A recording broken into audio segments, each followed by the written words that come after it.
So let's look at how to use the t-test to compare means. So sometimes you want to know if a new method gives the same answer as an old method.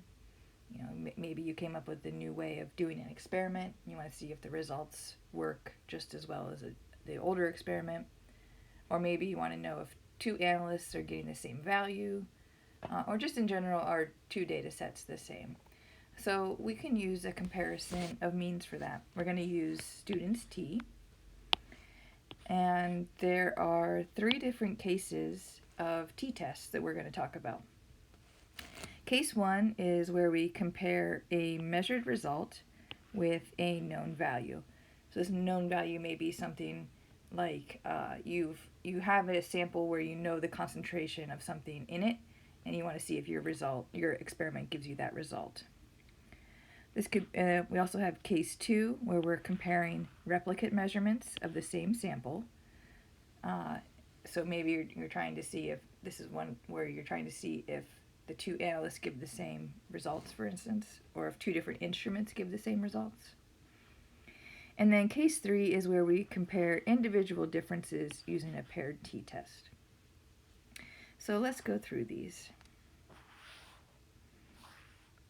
So case 1, comparing a measured result with a known value.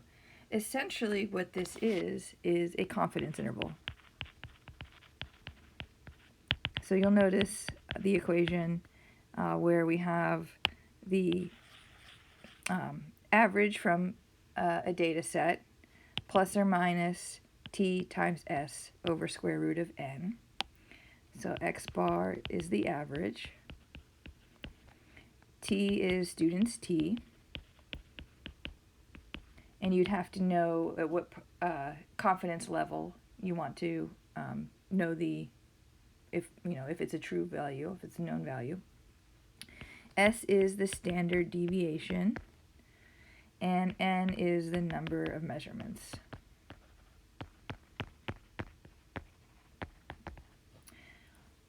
Okay, so one example of this, let's say we have a new method to measure manganese, and that new method gave us an average of 8.82 weight percent manganese in this sample. We had a standard deviation of 0.1%, and we took 9 measurements.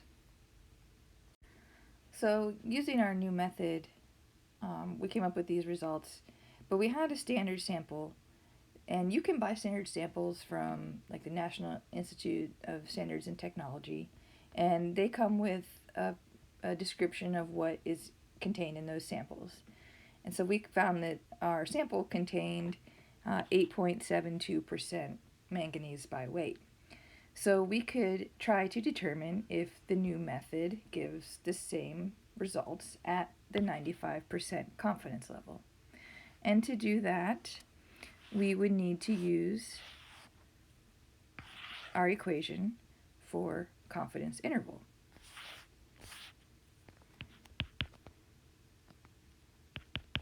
X bar plus or minus t times s over square root of n. We already know our x bar and our s. We'd have to look up t. We know our n, so we could pretty easily solve for this. Okay, so our average was 8.82% plus or minus, and let's say, okay, we're at 95% confidence level. We want to know t when we have 8 degrees of freedom. And so t is going to be 2.306. Just look at that from the t table. And then our standard deviation was 0.1. And this is all divided by square root of 9. So we end up with 8.82% plus or minus 0.0769. We can leave some extra digits here. And we'll come up with a range of values, 8.74 to 8.90% by weight. So we want to know, does the 8.72% fall within this interval? That's what our original question is essentially asking.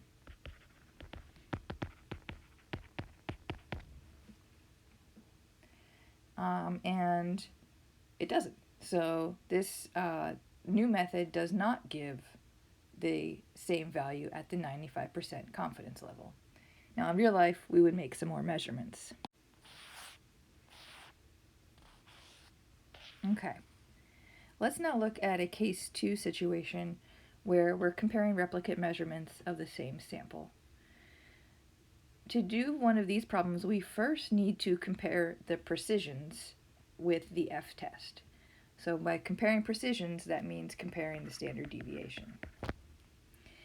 And our f calculated, the way we calculate f, is given by this equation where we have the variance of our first data set divided by the variance of our second data set.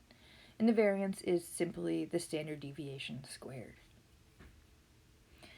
When we use this equation, in order to use the f-tables that are in your book, we have to make sure that S1, the standard deviation, is the larger value than S2, because we want our f value, or f calc, to be greater than or equal to 1. So once we know the results of our f-test, we compare the calculated value to the tabulated value. If the precisions are different, that means f calc is greater than f tab, then we can use this equation for t calculated. We also need to calculate the degrees of freedom that are associated with this t calculated. And so we'll use this big old equation here.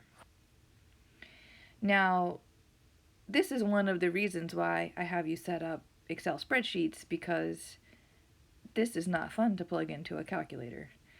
So you set up a spreadsheet and you can plug in your values for standard deviation and number of measurements and have Excel do all the math for you.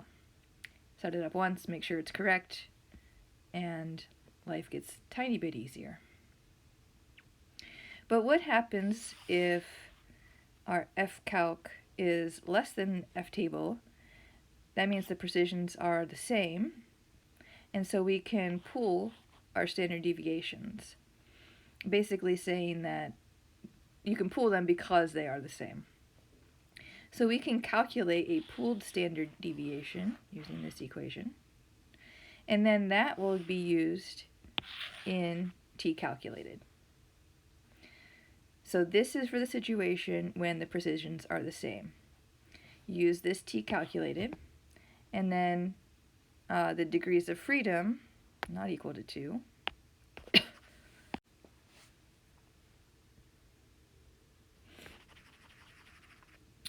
Degrees of freedom are equal to n1 plus n2 minus 2. That's where the 2 came from. Okay. So then you would look at t calculated, compare that to the t table at this number of degrees of freedom.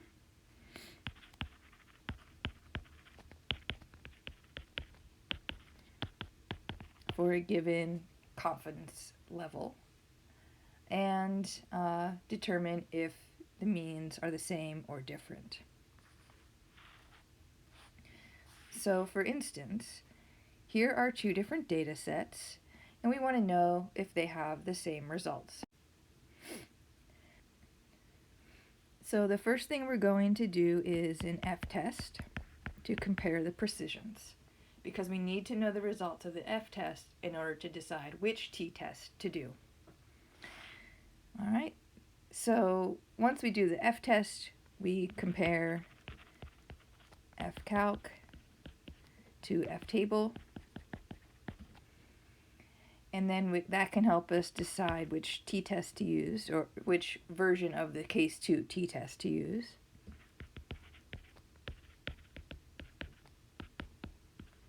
So I'll put which t-calc. And then once we have the results of t-calc, then we can compare t-calc to t-table. And make sure when you're doing this that you're using the correct degrees of freedom. You may have to calculate that depending on the results of your F-test, and the correct T value to compare to, and make sure that that is at the proper confidence level. I'll abbreviate that CL. So I'm not going to go through an example of that. You're going to do plenty of those.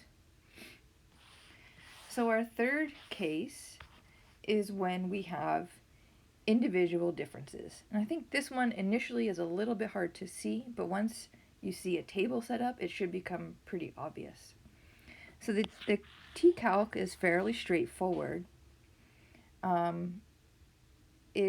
except we have a new calculation to do, and that is to find the average D, take the absolute value of that, so that's shown here. So D is simply a difference, and then taking the average of that and the absolute value. We also need to find the standard deviation of those differences. And then we can compare our T-calc to T-table at the correct degrees of freedom. For this equation, degrees of freedom is going to be n minus 1. So let's look at a data table. So we have 5 different samples, okay? Completely different samples. This wasn't replicate measurements. These are completely different.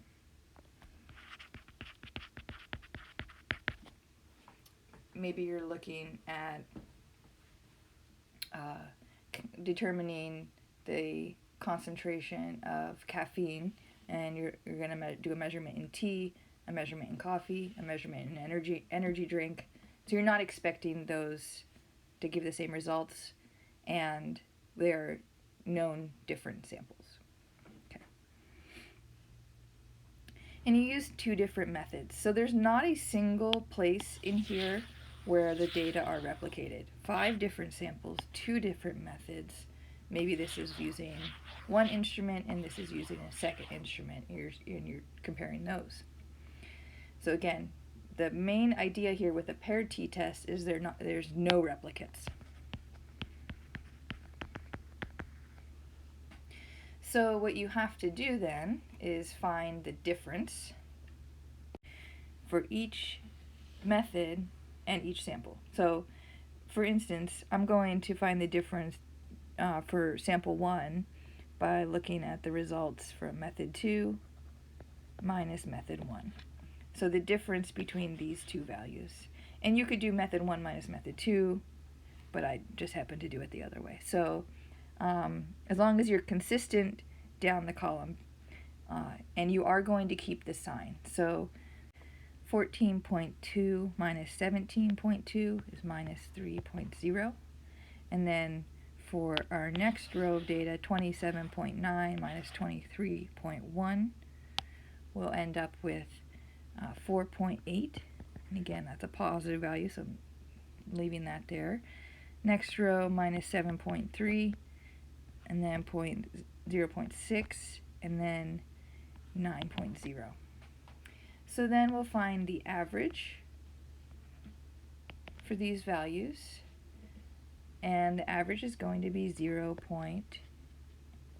absolute value of the average is going to be 0.82, and the standard deviation is 6.39. So when I find the average, I'm keeping these signs for my values. You notice that the standard deviation is very large. That's because those signs are in place, at least for this data set. So then we can plug our values into T-calc. We'll have 0.82 divided by 6.39 times the square root of n, where n is 5, so we did 5 different things here.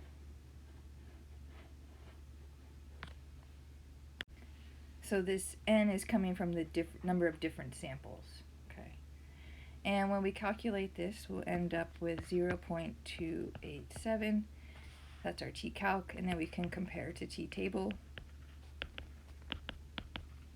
at the 95% confidence level, for instance, and see how the results compare.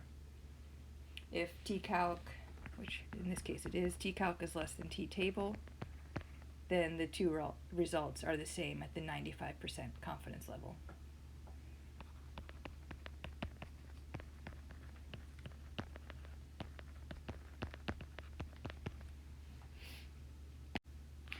Alright, so that's pretty much a quick overview, although a 15-minute video, sorry, not too quick. But that's pretty much an overview of our students' t-tests for 3 different cases, and you will see these in class. So hopefully this will be a little bit helpful when you're preparing your statistics experiment.